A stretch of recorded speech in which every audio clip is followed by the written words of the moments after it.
ప్రతిదీ ఆయన ఓన్ చేస్తున్నాడు, మనం నమ్మినా నమ్మకపోయినా. Do you agree? God is the owner of everything. పరలోకము, భూలోకము, నిన్ను నన్ను, ఏమండి, సమస్తము ఆయన ఓన్ చేస్తున్నాడు. కాబట్టి సమస్తము ఆయనకి చెందింది గనుక ఆయన నాకు ఏదైనా ఇవ్వగలడు. అర్థమైతే చప్పట్లు కొట్టాలి.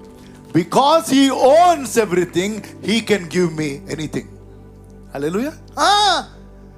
కానీ ప్రాబ్లం ఏంటంటే నాకు అడిగింది ఆయన ఇవ్వడు, నాకు అవసరమైంది ఆయన ఇస్తాడు.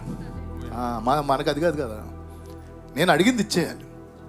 మనం కూడా చిన్నపిల్లలాగే, అంటే మెచ్యూరిటీ ఉండదు. చిన్నపిల్లలు ప్లేన్ చూశారనుకో, నాకు అది ఇవ్వా అంటాడు. నువ్వు టాటా బిర్లావైనా నువ్వు ఇవ్వవు, అవునా? రైట్. మరి అట్లాంటప్పుడు మనం దేవుని దగ్గరికి వచ్చి, దేవా నా ప్రతి అవసరం నువ్వు తీరుస్తాను, కాబట్టి ఆయన నాకు అవసరమైంది తన సమృద్ధిలో ఇస్తాడని నేను విశ్వసించాలి. ఎందుకు ఇవ్వగలడు? సమస్తం ఆయన ఓన్ చేస్తున్నాడు కాబట్టి.